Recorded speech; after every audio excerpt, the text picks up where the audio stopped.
Before we begin, if you're experiencing strange sensations lately, like vivid dreams, body tingling, or emotional waves, you're not alone.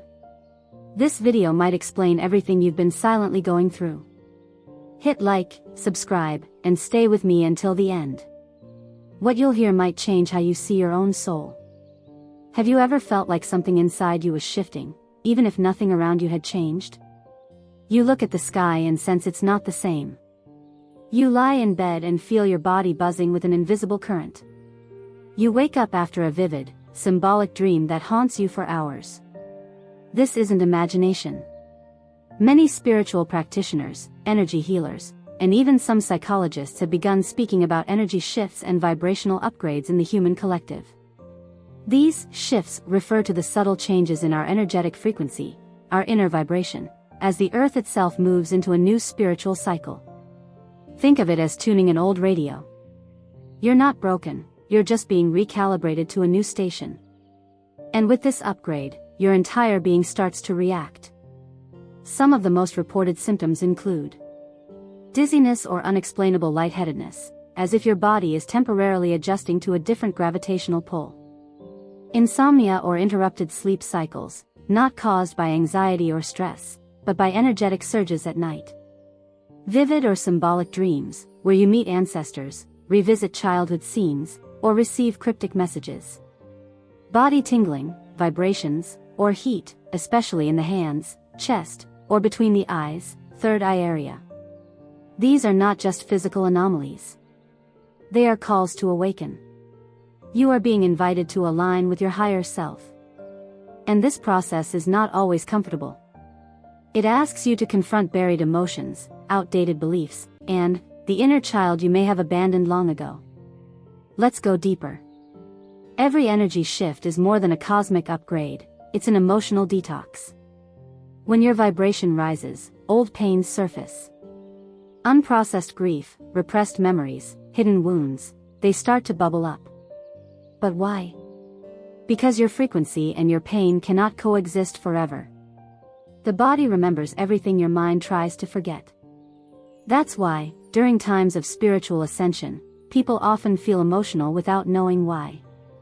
You might cry randomly. You might feel rage toward people who wronged you years ago. You might even feel grief for the person you used to be. This is your subconscious asking for attention. And at the center of it all is your inner child. That part of you that felt abandoned, rejected, not good enough. That younger version of you that tried to survive, adapt, and keep quiet just to feel safe.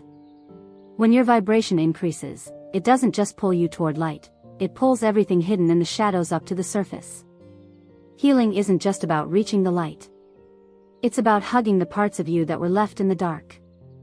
And that's why we now turn to one of the most powerful tools of spiritual awakening. The healing of the inner child. Imagine walking into a room and seeing your younger self sitting on the floor.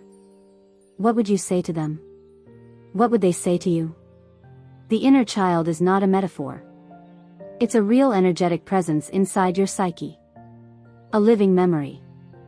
A heartbeat frozen in time. And when the adult you begins to awaken, that child begins to whisper again. Healing the inner child isn't a one-time exercise, it's a journey of remembering, forgiving, and reparenting. Here are 4 powerful techniques used by spiritual therapists and alternative psychologists around the world. 1. Guided visualization. Sit quietly, breathe deeply, and imagine yourself meeting your child self. Picture a moment when they felt scared or alone. Now walk toward them, hold them, and say, "I'm here now." You don't have to be afraid anymore.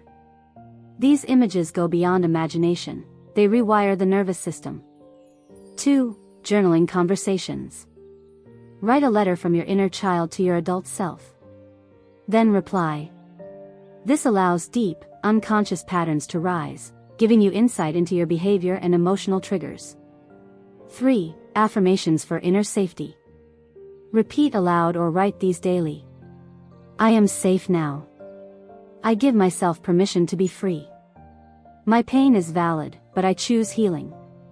4. Reconnection with play and innocence. Do something that brought you joy as a child, painting, dancing, swinging on a swing. This physical act is not childish, it's sacred. It reactivates neural pathways of joy and innocence that got buried under trauma. Each of these tools is a doorway. And on the other side, is the version of you that never stopped believing in magic. Your body is the antenna.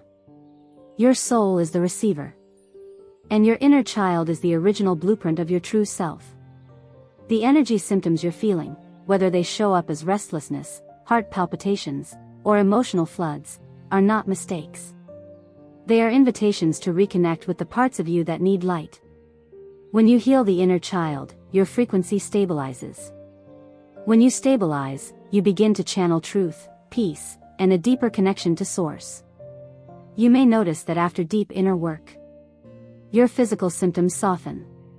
Your dreams become more symbolic than chaotic.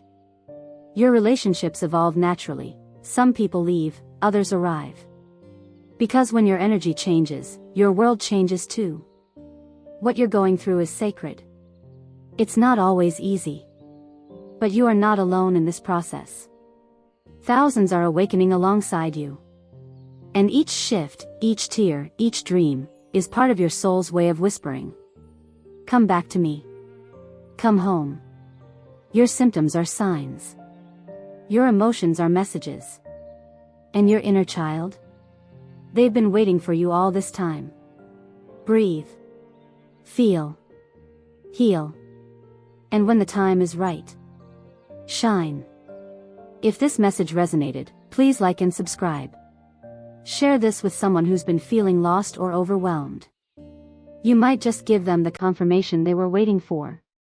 And remember, this isn't the end of your awakening. It's just the beginning of your return.